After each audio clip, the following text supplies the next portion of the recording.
Hello everyone, and welcome to my YouTube channel BNB Official 24. Please subscribe my channel. Sheila collapses after shooting. Liam takes a bullet to save Steffy. The bold and the beautiful spoilers for Tuesday, July 8th predict that Sheila Sharp will fall following the recent incident. Liam Spencer will also take a bullet to save Steffy Forrester.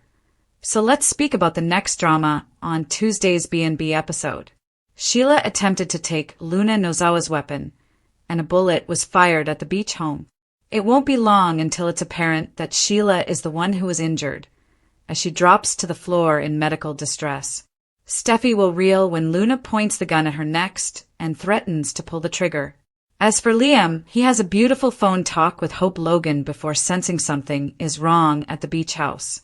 Liam will eventually rush through the door, putting himself in danger while attempting to save Steffy. According to teasers for The Bold and the Beautiful, Luna's plan will be thwarted, leaving her scrambling.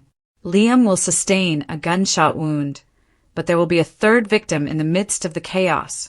Could Luna end up in a life-threatening situation? If Steffy can get the pistol away from Luna, she might shoot it in self-defense, putting an end to this horror. Regardless, Steffy's loved ones will become increasingly concerned as they attempt to locate Luna. When everyone learns that Luna caused this beach house commotion, Bill Spencer will be blamed for negotiating her pardon. Sheila, Liam, and victim number 3 will be transported to the hospital by midweek, paving the way for the upcoming urgent surgeries. Grace Buckingham, Lee Finnegan, and Bridget Forrester will all be part of the medical team that begins work in the upcoming episodes. According to The Bold and the Beautiful spoilers, John Finnegan will be reeling from the distressing revelation. Shots fired, Lee's puppy bashing, and Finn's declaration. The Bold and the Beautiful recap is officially here for Monday, July 7th, 2025. In today's episode, guns are fired during Luna Nozawa's confrontation. Meanwhile, John Finnegan issues a statement. Furthermore, Lee Finnegan criticizes Penelope Poppy Nozawa. Continue reading, and let's discuss what's coming up on the CBS soap drama. Sheila Carter Sharp's panic. Sheila Carter Sharp, the art teacher, tells Luna to put down the rifle. Luna continues to grip the rifle securely, aiming at Steffy Forrester Finnegan. Luna claims she won't hurt anyone. Sheila tells her that she is saying this while holding a gun. Luna insists on having a role in Finn's life. Read this. Discover what happened in the latest episode of BNB. Sheila informs Luna that she persuaded her to leave Los Angeles. Luna claims that just because her grandma was denied acceptance does not imply that she will be as well. Sheila tries another approach. Sheila feels she may be welcome someday, but not today. Luna first felt safe and loved in Finn's arms. If Finn hadn't wanted her in his life, he would never have revealed their genuine link. Sheila warns her not to make threats. The young woman insists she is not. Steffy informs Luna that if she is not in danger, she will leave and notify the police. Luna orders her to halt. By the time Steffy turns around, Sheila has seized the gun, and the two women are battling over it. Suddenly, a shot is fired. John Finnegan's explanation. Over in the hospital, Finn tells Lee about Steffy's conversation with Hayes' art teacher. He is likewise rejecting Sheila's calls. The elder doctor believes Sheila is attempting to re-enter Finn's life.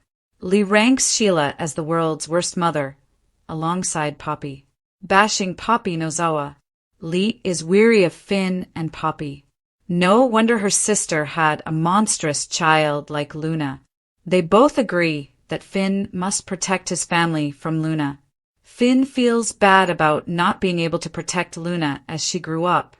Lee attributes the blame on Poppy. Finn can't help but feel he could have changed Luna's life. Finn suddenly understands that if Sheila had reared him, he would not be the person he is today. Lee's love made him a better guy. Lee remembers Luna as a nice little girl who adored Finn. Luna was not born bad, but Poppy corrupted her mind. Poppy damaged Luna's life, Lee claims. Read this. The Bold and the Beautiful spoilers. Katie discovers true love right under her nose with Taylor Hayes explains. Taylor Hayes explains why Sheila is at the Cliff home. Ridge Forrester has nothing pleasant to say and makes a lot of ridiculous claims regarding Hayes Forrester Finnegan. Electra Forrester and Will Spencer enter. Electra had some samples for Steffy to review. Taylor explains why Steffy isn't present. Electra worries if the fortune teller's message was misinterpreted. Taylor believes that Luna is growing more unstable, but he chuckles at the idea of Sheila protecting Steffy. Is Liam actually dying, or is Dr. Grace running a pharmaceutical scam? According to B&B spoilers, Dr. Grace Buckingham's strange actions may indicate that Liam isn't actually dying. Is she pushing bogus treatment in exchange for pharmaceutical kickbacks? Bold and beautiful spoilers. Is Liam truly dying, or is Dr. Grace running a pharmaceutical scam? Hold on to your hospital gowns, B&B aficionados, for we could be watching the medical con of the century. Just when we thought Liam Spencer was nearing the end of his life due to an incurable brain tumor, observant viewers began to connect some very suspicious threads, and they all lead to Dr. Grace Buckingham's phone, which is continuously vibrating. The doctor's suspicious behavior is off the charts. Let's talk about the weird texts and phone calls Grace has been receiving lately. You understand how soap operas work. When they show a character's phone going off every 5 minutes, it's not simply for background noise. Grace has started jumping about like a cat on a hot tin roof whenever her phone rings, and Finnegan has taken note. But here's where it gets interesting. Fans speculate that Liam may not be dying at all. That's right, the entire fatal diagnosis might be one big pharmaceutical fraud orchestrated by the not-so-good doctor herself, following in the family's criminal footsteps. So, before you respond, Grace would never. Let's take a journey down memory lane. Remember whom she was married to? Reese Buckingham is the same man who practically abducted Hope Logan's newborn baby and sold it to Steffy Forrester. Let's not forget their kids, Zoe and Paris, who have had their fair share of morally questionable episodes. Paris was practically following Steffy's hubby at one time. As one astute fan on Soaps.com's Facebook page pointed out, with a surname like Buckingham, it might as well be Buckingham by now. It appears that the apple does not fall far from the criminally inclined tree. Pharmaceutical company connection. Fans believe Grace is working with a large pharmaceutical business to promote their pricey therapies. Think about it. Why else would she be so committed in convincing Liam to accept immediate treatment? She has literally harassed Finn in an attempt to persuade Liam to say yes. Since when have doctors used other doctors as personal treatment salespeople? The argument is that Grace is either receiving significant kickbacks from this company, or, and here's where it gets even more sinister, she is purposefully drugging Liam to exacerbate his symptoms. Those pills with her name on them that the show is always displaying? Yes, that is not subtle foreshadowing at all. What does this mean for everyone involved? If this idea proves correct, the consequences will be explosive. Can you image Liam's expression when he realizes he's been planning his sad goodbyes for nothing? Or Hope and Steffy's emotions when they realize they've been emotionally tortured by a bogus diagnosis? And poor Finn will feel completely violated that a fellow doctor, someone he trusted, could fall so low. This may drastically undermine his trust in the medical profession, not to mention cause big tension between him and Steffy if she begins questioning every medical decision. The ultimate betrayal. The emotional manipulation involved in this potential swindle adds to its perverse nature. Liam has been focusing on spending quality time with his daughters Kelly and Beth, believing that these could be his last moments with them. If Grace is faking his terminal sickness for profit, this is more than just medical misconduct. It is psychological torture. The real question is whether Grace will be detected before Liam receives unneeded therapy. Will the shooting incident that everyone has been talking about finally uncover the truth? Perhaps when Liam receives competent medical care from doctors who aren't out to defraud him, the entire house of cards will collapse. One thing is certain. If this pharmaceutical plan is real, Grace should start practicing her perp walk.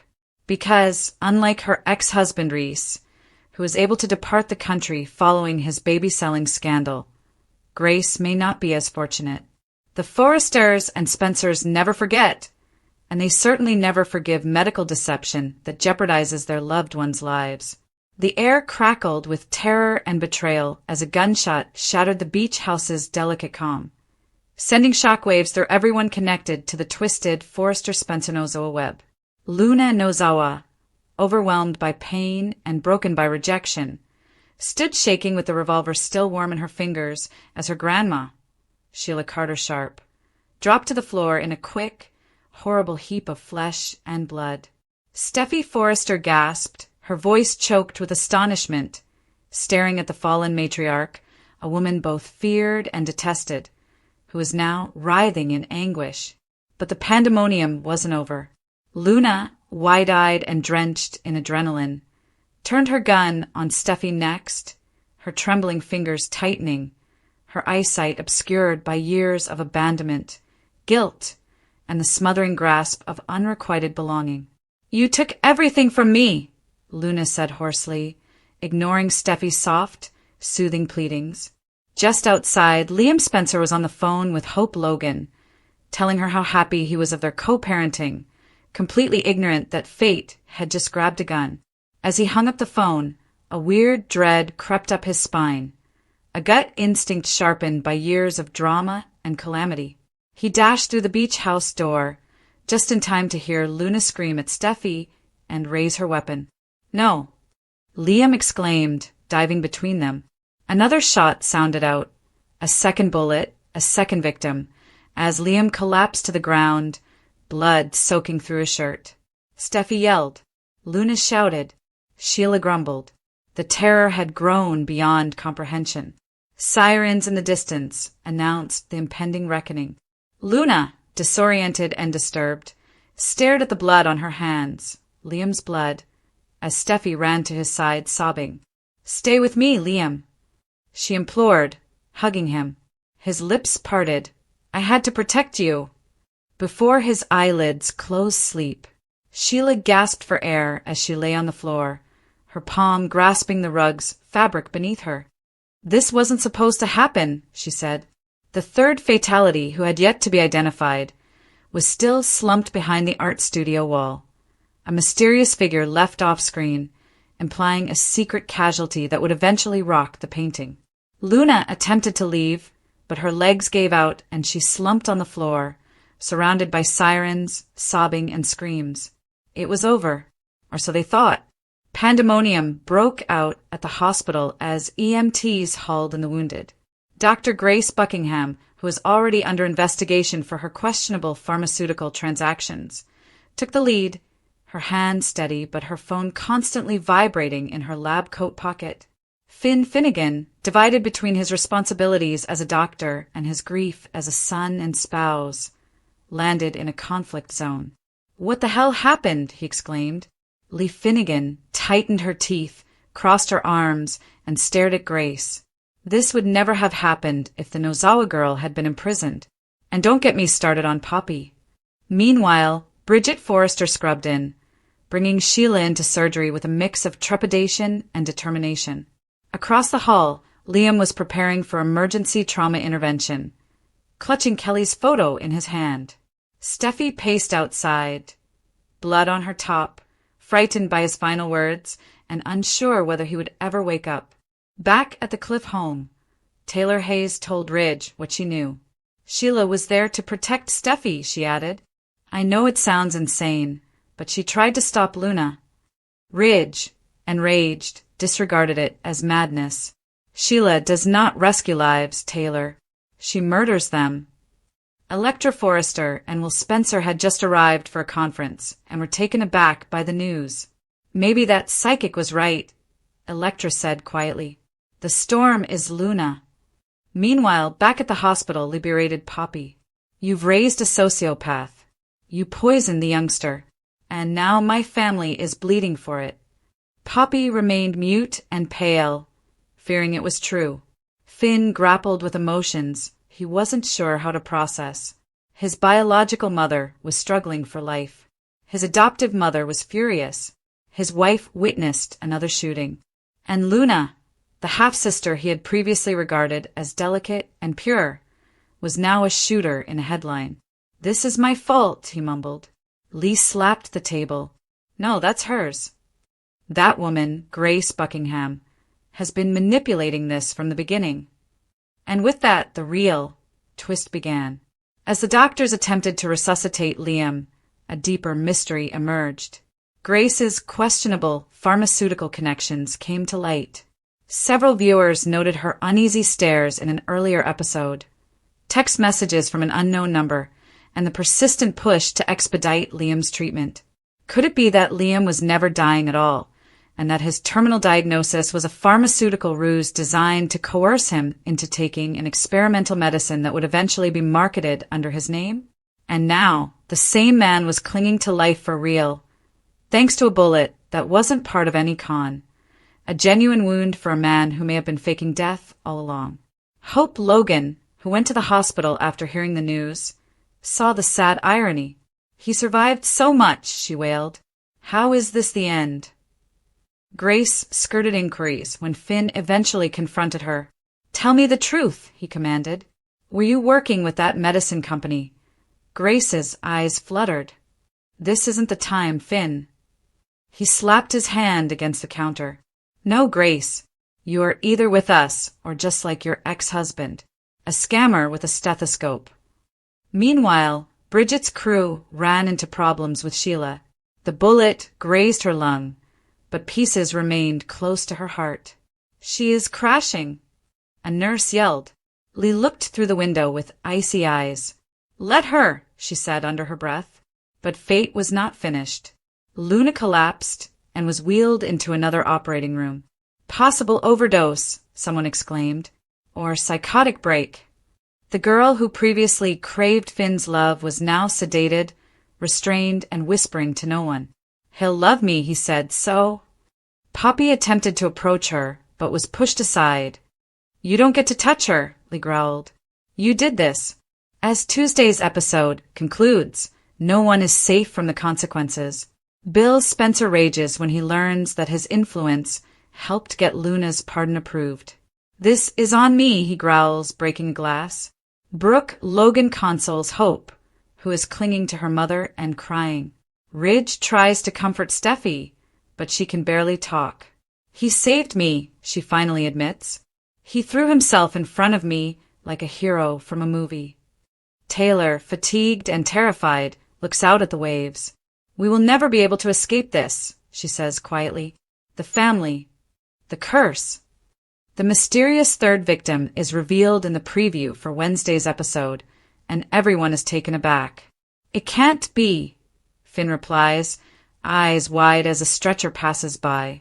Why would she be there? In a scary last moment, Sheila's cardiac monitor stops working. A nurse reaches for the paddles. She is coding. Finn hesitates. Lee does not. She begins with time of death. But is Sheila actually dead? Is this simply the beginning of her next resurrection? So what about Liam? Is his gunshot wound the one that eventually rescues him from a fabricated death? Or does the bullet accomplish what the diagnostic could not? Could Grace's deception be the one that reveals everything? One gun, 3 victims, a network of lies, and a hospital floor covered with blood and betrayal. The ocean outside the Malibu beach house appeared serene, with waves pounding in a steady pattern, but inside, turmoil burst like a bomb. Screams pierced the seaside air, and a single bullet ripped the brittle threads of sanity that held Luna Nozawa together. As the smoke cleared, Sheila Carter Sharp was the first to fall, her body falling to the ground with a crushing thud. Her hand grasped her stomach, blood leaking through her top, and her eyes blinked in surprise. The weapon she had just attempted to wrest from Luna's clutches was now in the hands of a young woman who was indistinguishable from the sweet, bright spirit who previously fantasized about fashion and love. Luna stood motionless, the gun shaking in her bloody hands. "She tried to take it," she continued, her voice quivering, more for herself than anyone else. She was going to ruin everything. Across from her, Steffy Forrester Finnegan peered through the cloud of pain. Taken aback by the sudden fall into violence, her heart pounded in her ears as she locked eyes with Luna, who was suddenly spinning, her pupils dilated, her hands twitching, tears streaming down her cheeks. "I did not intend to injure her." Luna screamed, and her hand rose again, this time pointing the barrel toward Steffy. "You've ruined it!" Luna shouted. "You've turned him against me!" Steffy, her instincts as a mother and survivor kicking in, attempted to reason. "Luna, put down the gun. You're not thinking clearly. This is not you. It's me." Luna snapped. "It's who you made me be." Meanwhile, Liam Spencer sat on a bluff above the shore, ignorant of what was going on. On the other end of the telephone, Hope Logan smiled sweetly. They discussed Beth's art class, the parenting schedule, and how life had finally begun to feel bearable again. "I'll pick up Kelly tomorrow," Liam replied, his voice heated. "You're doing beautifully, Hope. I just wanted you to know." As the call ended, Liam gazed toward the home and felt something strange. He couldn't identify the sensation, but it seized him like a chilly hand around his throat. Then came a second scream. This time he ran.